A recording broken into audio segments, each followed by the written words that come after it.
Welcome to Rock City Central. That's right, we are back, but we are back with a very, very important guest, special guest, I guess you can call him. His name is Jacob Moussa, and I go back with Jacob probably about 4 or 5 years, but it's like we've been brothers in past lives. We were probably gladiators together or something like that. There's so many great stories I have and I can reflect on with Jacob, but let's welcome Jacob Moussa to Rock City Central, ladies and gentlemen. Thanks, Mike.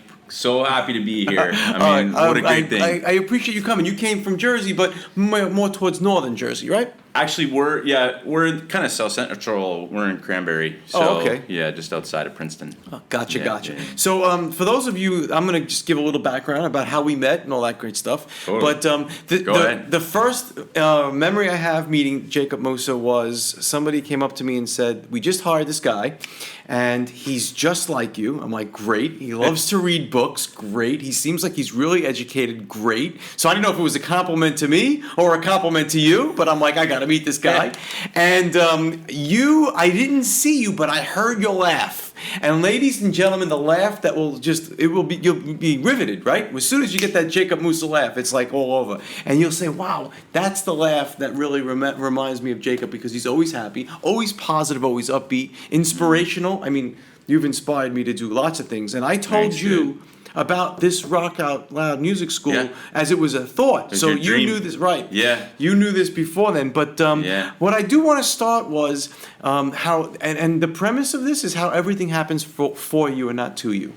Okay. And I want you, and I would love for this discussion to be things like that, because there were so many things that during our course of our friendship that have come up, that come up for the right reasons, right? Mm-hmm. And you don't know them until you look back. Like Steve Jobs said, you got to connect the dots. After you get there, you look back and connect the dots. No question. I mean, for the right reasons, so many things happened. Like, we ended up, when we were working together, I ended up leaving the company. Yeah. And at the time, we didn't know it, but my wife had undiagnosed, because we weren't aware of it, but she actually had colon cancer. Mm-hmm. And then and we transitioned to this new job, and it was less travel, and it was more focused in, like, being able to have more flexibility than I had when we were working together. Yep.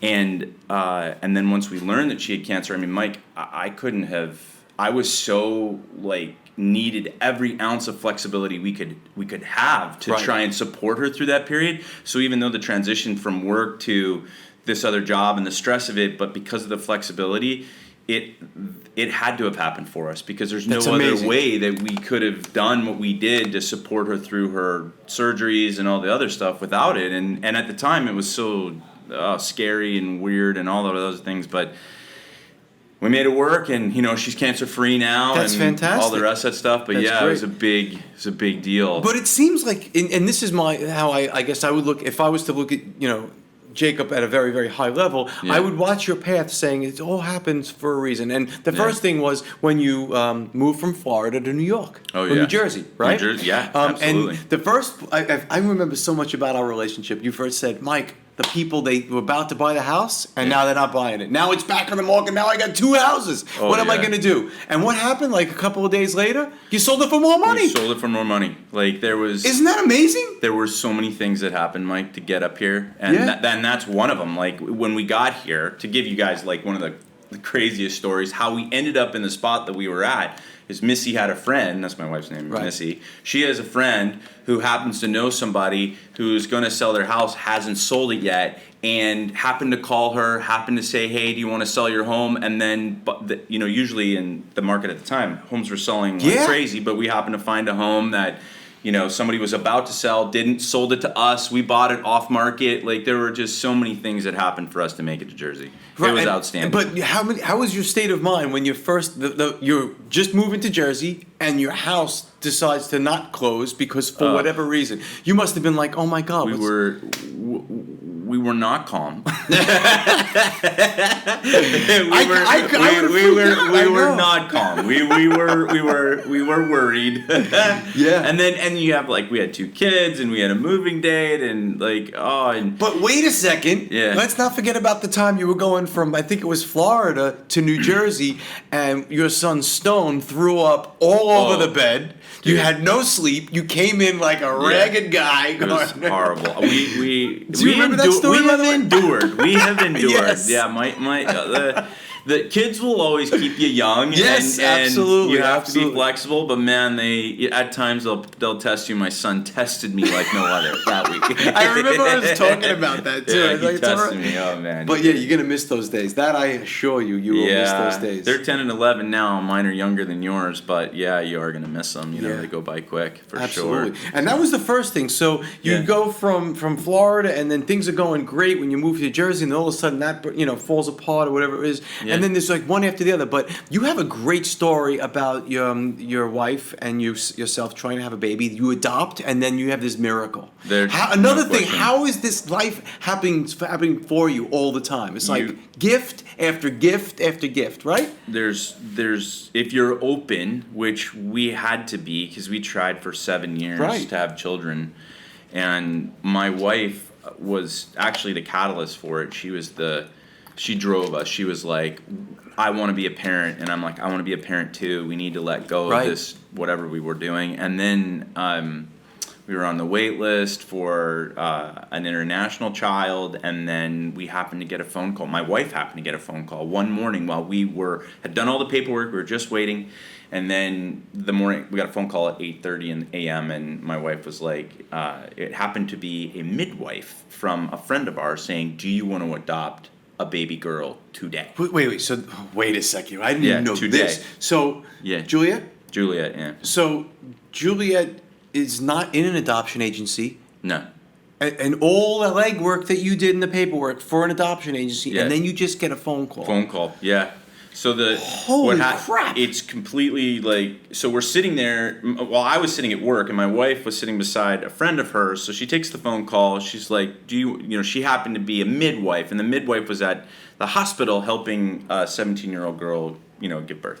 So instead of calling the adoption agency she called her friend and said, "Hey, I know you want to adopt a child. Holy do cow. you want to adopt a child?" And she's like, "Actually, I already adopted from Guatemala." She had a child from Guatemala. She goes, "But I have a friend sitting right beside me." I don't believe that. That Are you kidding will me? adopt a If kid. Missy was Yeah. here, I'd be asking her, because that's like That's exactly how it happened. that's man. amazing. And so that morning, she called me. She's like, "There's a child up for adoption today, right now. Like, we need to do this." So I called my boss and I'm like, "You're never gonna believe this. We had this whole thing, and we're gonna do this. Like, we're just gonna throw caution to the wind." Let me just ask you. There's Yeah. no bassinet room, or there's no baby room. There's nothing. There's nothing. I mean, I can't that believe- night.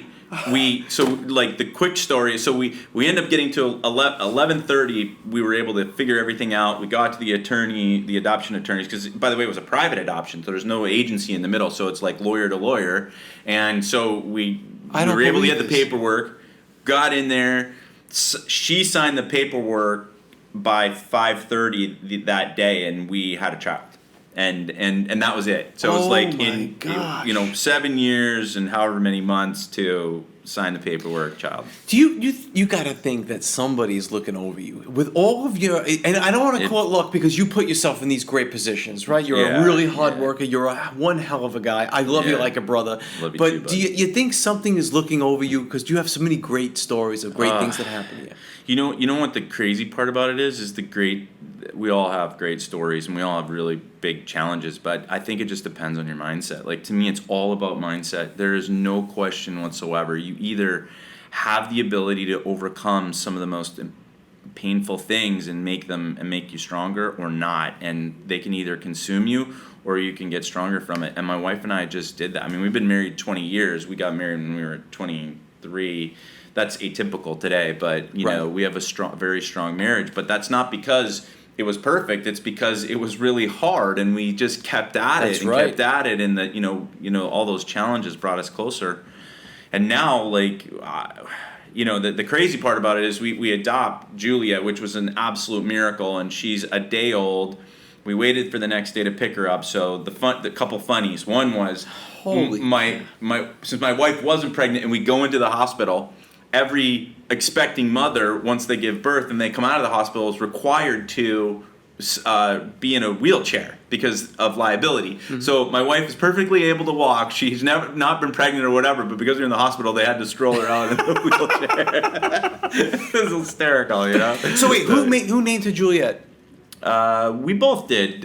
We like No, the birth mom. Or? Oh no! So when you walk in for an adopted child, anybody in the audience may or may not know this, but there's no name for a child. So at the hospital, they call them BUFA, baby up for adoption. Oh my god!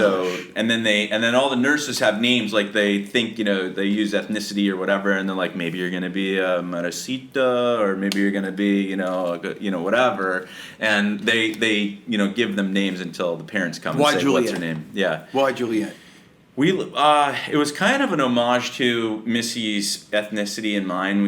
I happen to have a British. My dad was born in the UK, in Wales, in fact, and then her dad's ethnicity trails all the way back to coming over in the Mayflower. So we said, wow, he's got an absolutely amazing history. So the Juliet part, that's part of the Shakespeare Juliet? Yeah, just part of like something. It could have been Juliet. It could have been Alexandria, Victoria, something in that kind of regal, totally get it. whatever. Yeah. And that's why we actually named my son's name Stone. It happens to be her maiden name, but it's also an homage to our British. And that's a great history. name. Yeah, it's a great Stone last Moussa. name. Oh my god, that's rock star stuff. Yeah, we call him Stone Winston. Stone Winston. Yeah, his middle, he does look like that guy from Coldplay, Chris.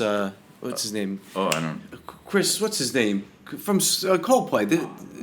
Oh my god, I'll have to figure that out. I don't. Yeah, so I always said, and I think when I saw Missy once, I said he looks just like the singer from Coldplay. Yeah. Very handsome boy. Handsome boy. He's a good guy. So now that was the first part. So then you have this baby, and then what happens? Because you said something about Stone. We don't know about. So we were that night, which you were saying, like we had nothing. So we run to the Babies R Us, do the 11 p.m. By the way, wash, can I just ask you how excited were you? I mean, you must have not. It was excitement and intrepidation, dude. Like it was not like we were all like, this is amazing, and then we're like, oh my god. Yeah, it's not like you buy a beautiful car, put it in the garage, and see it the next day. You're up all night. We had friends coming over, dropping off baby stuff to help us out because we hadn't bought anything, and it was late night, and we weren't sure. We didn't even know if she was going to sign the paperwork. I mean, then she signed it, and then we had to run out and go figure it out. And now, but wait, what about Missy? Was she preparing to be a mom? Did she read the books? No, dude.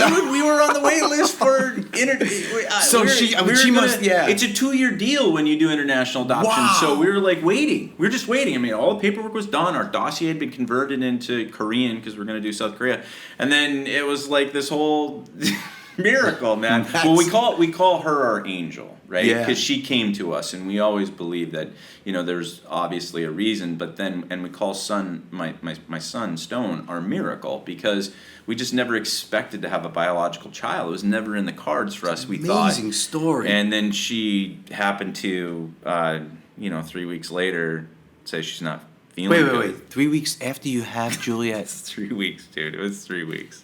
Let me ask you something. Let's pretend I'm a universe guy. We've talked about this a lot of times. Yeah. Do you think the universe might have said this child needs to be taken care of? We think about it all the time, man. Let's even today. Yeah, that's the way I'm looking at it. We think about it all the time. And my daughter innately knows it too. She you can tell really at 11.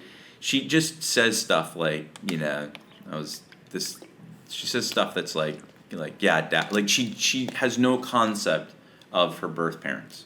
She doesn't think of them. She used to think of them when she was younger, but she doesn't. Think of them so I guess she just innately says daddy, mommy. She's 11. She still says daddy, mommy. Like she just in her mind, like she's just like this is the way it was supposed to be, right. Always and forever. Right. Yeah. Wow, that's amazing, isn't it? It's outstanding. Yeah. Who do you think it is that looks over you? Because, like I said, it seems like everything falls into place for whatever the reason. So I believe two things. I think you have to always believe that you can make it happen as an individual, and then I think that there are just some things that come together because they always say like luck is the intersection between preparation and hard work, right? And then. So, but But I don't know. I mean, my wife and I are kind of spiritual in some ways, and we do believe, in certain things. But I just think luck is it just we don't give up, man. Like we're just the type of people that don't give up. Like I don't know. People ask questions like, here, I'll give you one question, right? What's your favorite word? My favorite word? What's your favorite word? Oh, do you have one? I don't know. I could probably figure one out, but I don't have one on the top of my head. You don't have on the top of your head? All right. What's your favorite word? Yes. My favorite word is yes. And I always want to try and get to yes. I want people to say yes. That's great. Every time I see someone, I say yes. And if you've ever taken any improv classes, right? What do improvisational folks do? They engage you, and and they talk about the moment and what you need to do in the moment. And you know what you need to do in the moment when you're in an improv class? You need to say yes. Right. You need to go with it. Right. Somebody gives you something, and they say, "Hey, make up a line, right? Let's go to China today." Of course I want to go to China today, right? Like, of course. Well, when do you want to go? Now, no, later, whatever. Yes, I want more. Yes. People that say no and are negative, that, I actually don't allow them in my life. Some people are like, concerned about that, but we talk about this all the time, right? On a very personal level, we talk about the 1%. Yeah, the 1%. And we talk about purging people that are the no's. I don't want people in my life that give no's. So I don't want that. I'll give you a little story. I was at my wife and I are at dinner. Yeah. And we're talking about a certain family member. And I go like this. And Jacob, I go like this. They're purged. My wife was like, what did you just say? She knows, because she knows. We purged them. Mm-hmm. So she goes, what kind of term is purged? We can't purge a family member. I said, Jacob Moussa made a really good point. Yeah. If they're really eating at you and they're like bad energy, you purge them. And that term purge is thrown around a lot in my home. Some people might think it's harsh, Mike. They really do. And I understand why some people may think that. Me too. I do. But because it can be. But I can tell you that a purge is the crass way of saying establish a healthy boundary, right? Right. Like, so do we establish healthy boundaries? We do. And then, appropriately with certain people, you might just, not call them as frequently or not, engage them as much or, be physically distant or whatever, like all the rest of that crap. But, but purge is the best. For me, it's the word that gets me to act. Like, I need to change. Right. That's exactly so I don't want those folks in my life. I want people who say yes. Mm-hmm. Yes. That's exactly right. It's the best word ever. What do you think my least favorite word is? No. It's gotta be. No is my least favorite word. I don't want to hear no. You want to hear something strange? I've met more people that can come up with reasons why they can't. Always. Before that they can come up with reasons why they can. And it drives me crazy. Yeah, it's a mindset, man. It just drives me crazy. Yeah, it's a total mindset. Yeah. So there's another thing that I wanted to actually give grace to you for is you introduced me to one of my favorite books. Do you remember Which the book? One? Dennis Waitley, Psychology Winning. It's the best. God, you are I miss you, man. I really, really miss you. Yeah, it's the best. Dennis Waitley, and you know what I do now? I pay it forward because you gave me that book. Yeah. And I now, in my closet, in fact, James's mom, I gave one of. I've learned to give books away. I give them away. James, have you read it? No, Your mom did? And my favorite is The Traveler's Gift. That's my favorite book of all time, which I got you. You read that book. I have it, yeah. And I also gave it to James's mom for New Year's Eve a couple of years ago. Yeah. It's the best. So that book has truly affected me. And that goes back, it's dated. They talk about like OJ. It's an 86 book, and they talk about a lot of things, but the principles are so good. You could read it over and over again. It's a workable book. You don't have to start at the beginning and finish to the end. You can go in the middle. That's exactly pick up anywhere you want. It's great reading, man. It's great reading. So we had gotten up to now, you find out that your wife is pregnant with Stone. Because I don't want to forget this because, a lot of people that watch this, it also gives them hope. Like, they go out and they think they can never get pregnant, and all of a sudden, do you think, and you probably know this better than me, do you think it was the stress that you both were under to try to be parents that maybe after that was done? Well, yes and no. Yes, of course. I mean, I think there's all different variables. I mean, my wife happened to have, a condition that was diagnosed that we knew, and she went through a couple surgeries to manage through it, which we did, and it was within the window of time after the surgery that she happened to get pregnant, which was possible, more likely. And but what ended up happening was that once, like, it was 3 weeks, so it was before. See, this is the crazy part. We were conceived before we got Juliet. We just didn't know it.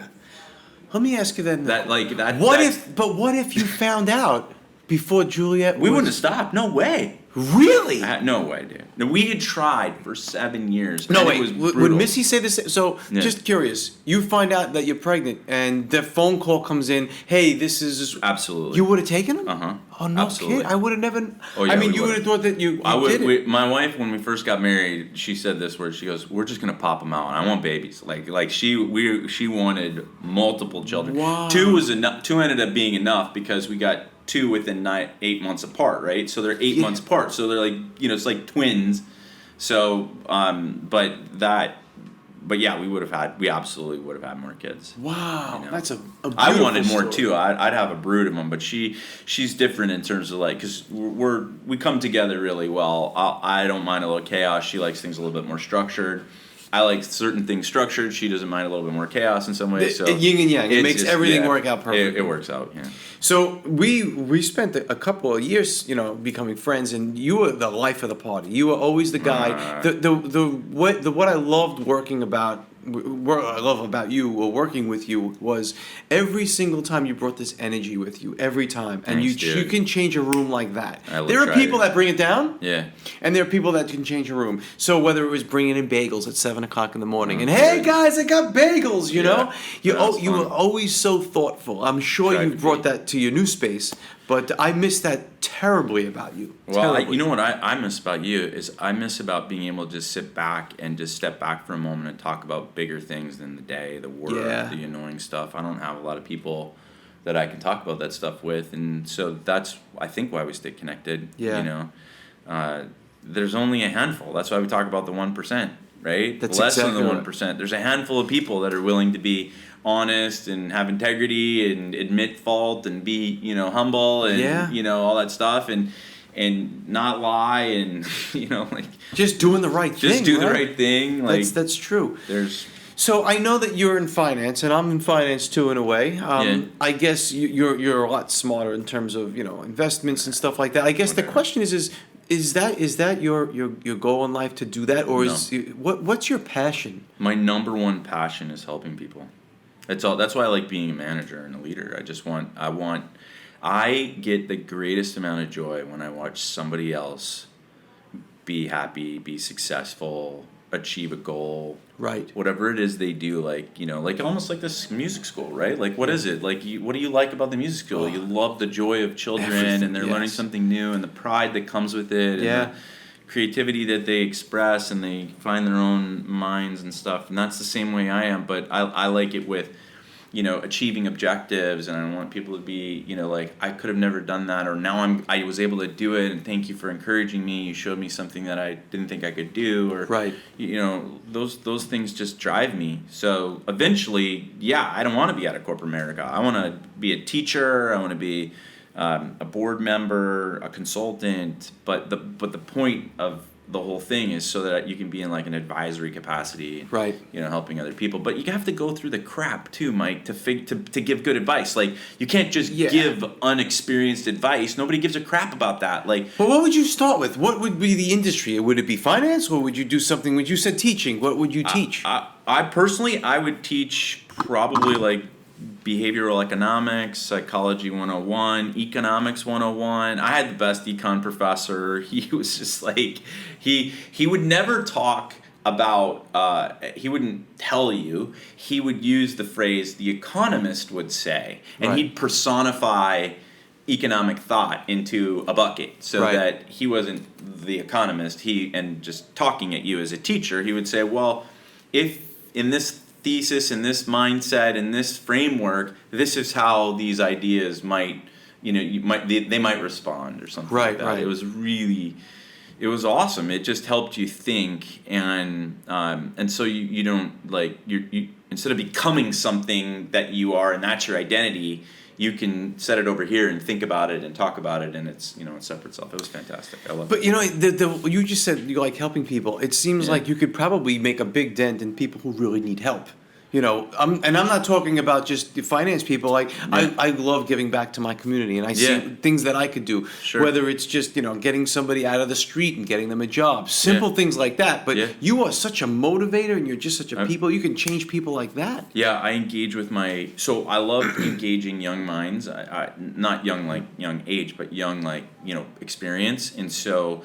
I work really closely with my alma mater, Rollins College, because that's where. So I go to school and I say, hey, give me, somebody who is excited and wants to try hard and work hard and get things done, and I'd be happy to be a mentor for them. Wow, that's fantastic. Yeah, I've been doing it for a lot of years, and I love it because they're like-minded and they also have desires, and then a lot of them just need help. Like I didn't come from a finance family. My mom's a hairdresser, my dad's a hairdresser. I used to work in the oil field, as my stepfather's a truck driver. Like there's no white collar folks in my background, my immediate family.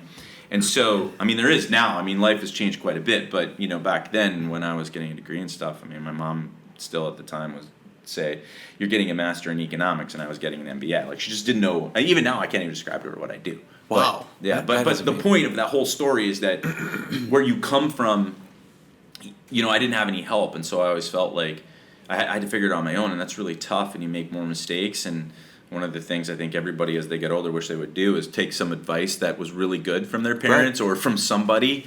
Who was your mentor? Well, I had multiple mentors because I had to go to other areas. So I was seeking out other people. I found an investment real estate guy that I really enjoyed. When I was a river guide, I met lots of successful people, and so I ended up connecting with them. Wow. My professors really helped me because I had no idea when I decided to get a degree after working for 5 years. So I graduated high school, but I didn't go to college right away. I didn't have the ability or the awareness or knowledge, and I was all messed up from my background. So I just said, okay, I'm going to go to college. I'm going to break out of this. So I went to school when I was 23. Wow. Yeah. Wow. Yeah. But then I was so excited by it, I finished in 3.5 years. Wow. And my professors said, you have something, let's nurture this. Right. Do you know what an MBA is? Do you know what that could mean? Look at the world, and they kind of opened my mind, and then things shifted a lot during those years. That's amazing. Yeah. So we worked for, I guess, 3 or 4 or 5 years or whatever it is, and then you went to another firm. Yep. And so, as you just said, it kind of all happened for a reason because what happened with Missy. Yeah. It's just amazing. And I'm going to ask you again. Yeah. Because you didn't answer me. What's Who that? do you think is watching over you? You ever give that some thought? Because I would say, that to me, I feel like when I close my eyes, I think if it's my grandparents, my great-parents, great-grandparents, my ancestors, who do you think is watching over you? I don't know. I wish I could say I did, but I really don't. Do you meditate at all? I do, but I don't meditate on those kinds of things. Those of us that are high performance have anxiety. Oh, yeah, you could say that again. Yes. So when I meditate, I try and calm myself down because I am 100% all the time. Like I used to say this to you, like I have one switch, it's on. So that's right. I don't know how to do slow or less or it's 100%. It's like everything needs to be right and done and completed and finished and next box, next list, next whatever. So speaking of that, your book, which you started writing about 3 years ago. Started writing, yeah. Is it finished? It's not. I'm sorry, I had to bring that up because I saw it on a piece of paper written out. I still write. Like I brought my folio with me because I still write ideas, and I will eventually write it. I think part of it is I still have stuff to learn. I suppose I don't know. That's where the second book comes from, then the third book, and the fourth book. I know. Yeah, you're right. You're right. I don't make a lot of good time for myself. Right. Right. Especially over now with a new role and all the stuff that I'm doing. Right. But that's an excuse. And like if you really want it, it's an excuse. And I need to focus on it. It would give me so much great pleasure. I actually started reading. I read more now than ever because when we were working all those crazy hours early on, that has changed a little bit. And so I've spent a lot of time. There's crazy things happening in elections, so I'm reading about the history of the Constitution. My daughter, nobody knew this, but my daughter's African American, right? Mm-hmm. So when you adopt, part of the reason why people have a challenge with adoption is because they have all these criteria. They're like, Right. this rural, that blah, blue-eyed, blonde-haired, whatever, and Yes, that's right. all this stuff. When we adopted, we're like, any kid, anywhere, anytime, please, yes. Yes. Yes. Right? Wow, Yes. that's an amazing Right? story. Yes. Amazing story. So that's what that was, and so, So I don't know who's looking over me, man.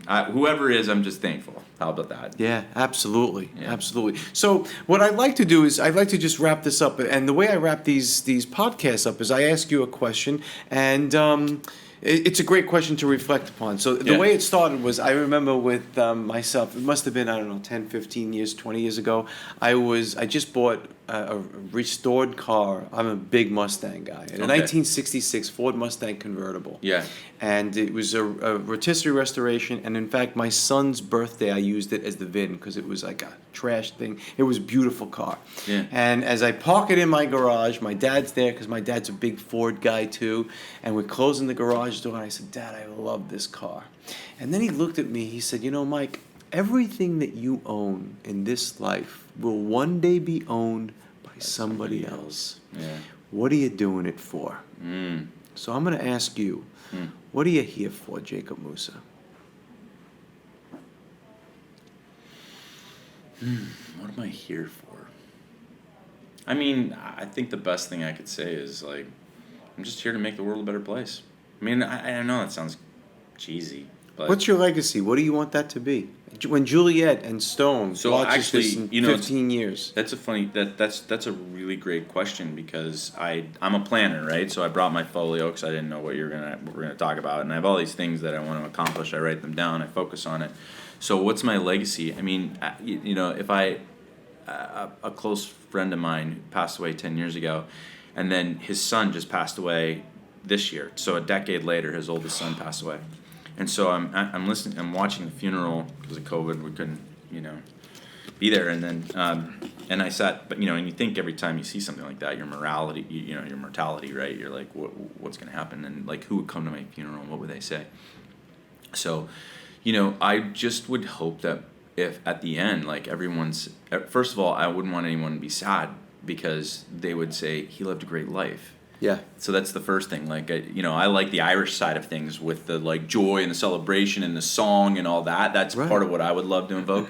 And then the second thing that I would say is that he helped people. Like, he made the place better. Like, people, I enjoyed being around him. I wanted to spend more time with him. I wish he was still here because I enjoyed his company and he could help other people. Like, right. Because again, I know it's cliche, but it's really not. Like, the world today is messed up. People need more people to help. And just give a crap. Just care and not flick somebody off because they like the other day I was sitting there, Mike, and I'm at a stop sign and somebody ran into me, right? And it was a younger person, and I could tell they were nervous, and I was just like, at that moment, could you be angry? I had somewhere to go and all the rest of that, but I knew at that moment, that's not what this person needs. What this person needs is a little compassion, a little bit like it's okay.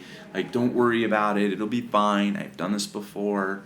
There's too much stress in the world right now. Yeah, you're right. To do that, we got to be better with each other. So yeah, that's really it. Cliche, yes, but is that what I'd like to have? Yes, that's what I would like. Yeah, I feel bad for anybody who doesn't know you. I really do. I love you like a brother. It's been a while, but I still think of you all the time with such fond memories. Whether it's the book collections, and we would read all the time and go back. All the time. Brian Tracy, books, right? Absolutely. Yeah. And we really fed off of that. That was great. We would talk about things like you said outside of work. We can sit back and talk about the book you didn't finish. We can. But at the end of the day, we can really reflect on a great relationship and a great friendship, and I love you like a brother. You mean the world to me. I just want to honor you for the person that you are. Thanks for inviting me, man. Super hot. Really appreciate it. Yeah. Well, thank you very much, ladies and gentlemen. The famous Jacob Moussa. Thanks, everybody. Thanks.